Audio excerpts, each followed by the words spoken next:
are at Fung Tu, and today we're talking about a particularly exciting topic, Asian vegetables that you should be using. Why is there produce that doesn't get quite as much love? I think it's availability to some degree. Some of the vegetables that we cook today, they're available in Chinatown and increasingly in green markets. Right. But still a Stop and Shop or Key Foods, Right, they don't you're not gonna necessarily find carry these vegetables. You gotta go out of your way to try and find an Asian grocery store or a farmer's market to get some of them. Yeah. Tell me a little bit about this vegetable and sort of what people can expect from it. Celtuce it's in the lettuce family. So even in its look, it looks kind of like a head of romaine on top. But it's actually eaten for the stalk. That's the special part. Like just scratching the base like that, it releases like this really nutty aroma. And that's what I think is special about it. It's sort of like if you can imagine a broccoli stem, which has sweet, earthy flavor, but also this nuttiness that's really special. And how do you prepare that here? We have a dish here that you have. We peel the outer skin, which is tough, and then use the peeler to cut strips. It's really low-key and pretty easy, easy to do at home. Right. And then we make a popcorn puree, which is ginger, garlic, and scallion sweated out, and then we add popcorn. And the reason being is the natural nuttiness of the vegetable, and then trying to accentuate that without overpowering it. Right, and for people at home, I mean, it's important, obviously, to peel the Celtuce, but can they cook it, you know, kind of any way that they would cook any other vegetable? Totally. It could be sauteed with olive oil, and it could be nice with like anchovies and capers. Right. Thinking about it as pasta, treated like broccoli, it could go from there. Yeah. But if it's sliced more thickly, then the texture will be more apparent. You'll get the beautiful kind of snappy crispness. And let's talk about these sprouts, because I think people are used to kind of seeing bean sprouts, but these are a particularly special sprout.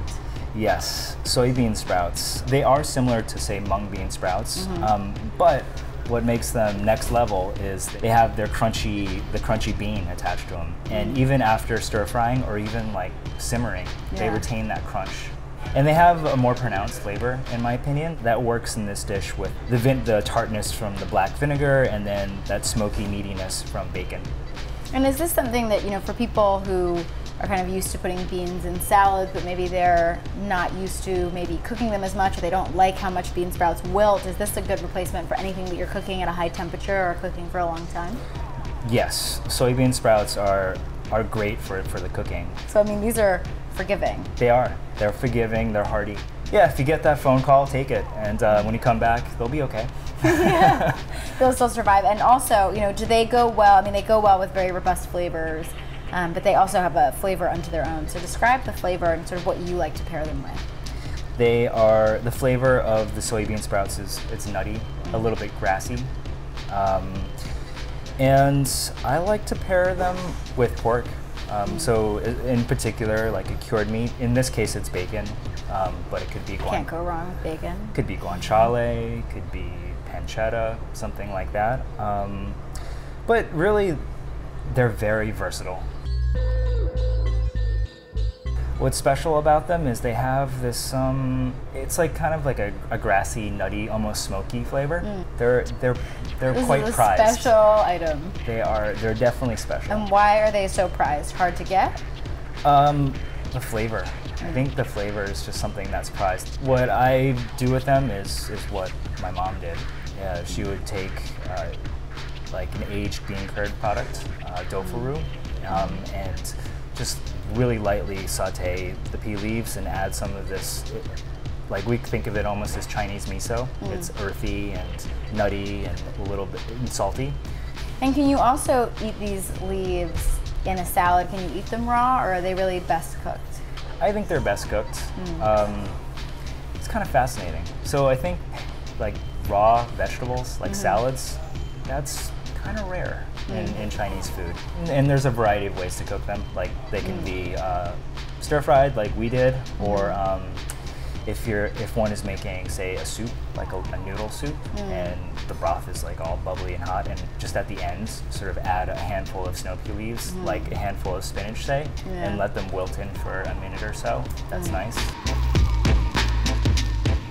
And let's talk about a vegetable that people might be a bit more familiar with, but usually in South American cuisine or Caribbean cuisine, we have yuca here. How do you prepare yuca? So we peel it and then slice it into chips, and then the chips are deep fried. But what's cool about the yuca is that, well, Fung Tu it's located on the border of Chinatown and the Lower East Side. And Essex Market, being on the Lower East Side, has a lot of Latin American stalls. Right. So it's so readily available there, and also just down the street in Chinatown. So it's funny, kind of fortuitous. Right. It sort of symbolizes Used our location. In both. And so lastly, we have LUFFA, which people might feel they are familiar with in their bathroom. Yes. But it also makes for a great vegetable. Yeah, we want to save the LUFFA from the bathroom fate, and has a tastier fate.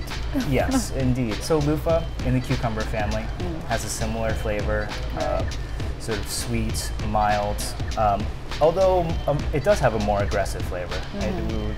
Kind of more bell peppery. And what we did is we peeled it because the skin is very tough. Very tough. And then cut it into strips and stir-fried it with chicken and chilies. And what else can you do with LUFFA? I mean, again, not having it raw, because we're taking those seeds out and kind of leaving it, but is it good in the stir fry? Is it good on its own? I mean, how do you tend to pair it with things? Or is it really just good texturally added to a lot of flavors?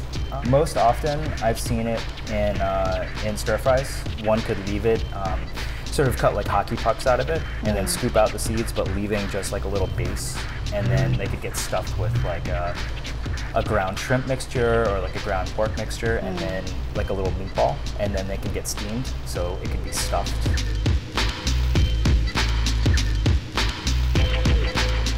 Wonderful. Well, thank you so much for showing us these 5 new vegetables for our repertoire. I really appreciate it. You're welcome.